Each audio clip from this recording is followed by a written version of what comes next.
Salut à tous, même si les études sont souvent essentielles pour obtenir une bonne position professionnelle, cela ne veut pas dire qu'elles sont indispensables pour réussir. Certaines personnes parviennent à réussir sans diplôme et à se faire une place. Dans cette vidéo, je tiens à vous faire découvrir un top 5 des PDG devenus milliardaires sans diplôme. Numéro 1, Steve Jobs, ancien CEO d'Apple. Charismatique PDG d'Apple jusqu'à sa mort, Steve Jobs a tout de l'homme qui a su gérer sa vie et fonder un empire.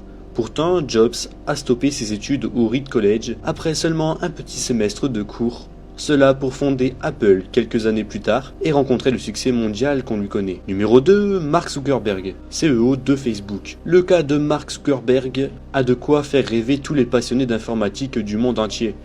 Nommé le plus jeune milliardaire de la planète à l'âge de 26 ans, Zuckerberg a inventé le réseau social Facebook durant ses études à Harvard, études qu'il a rapidement décidé d'abandonner pour se consacrer entièrement à son projet, une idée qu'il ne regrette sans doute pas. Numéro 3, Martin Bouygues, PDG de Bouygues. Issu d'une illustre famille, Martin Bouygues abandonne ses études après avoir décroché son bac et entre dans l'entreprise familiale au bas de l'échelle. Tandis que son frère fait de brillantes études et est destiné à devenir PDG de Bouygues, une dispute change la donne et c'est Martin Bouygues qui se retrouve à la tête de l'empire familial avec le succès qu'on lui connaît. Numéro 4, Bill Gates, ancien CEO de Microsoft.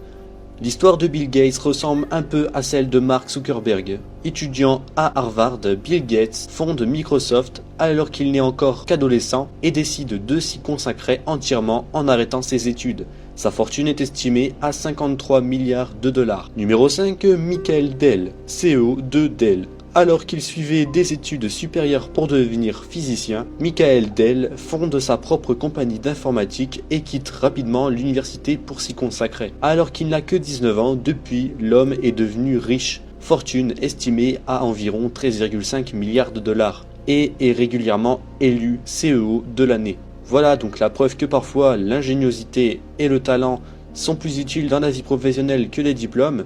Reste que malheureusement devenir le nouveau Steve Jobs n'est pas évident et que les études seront toujours une façon de protéger ses arrières. Voilà, cette vidéo touche à sa fin, j'espère qu'elle vous aura plu. Si c'est le cas, n'hésitez surtout pas à me le faire savoir dans les commentaires en lâchant un gros pouce bleu. Moi je vous dis à la prochaine, d'ici là portez-vous bien. Ciao.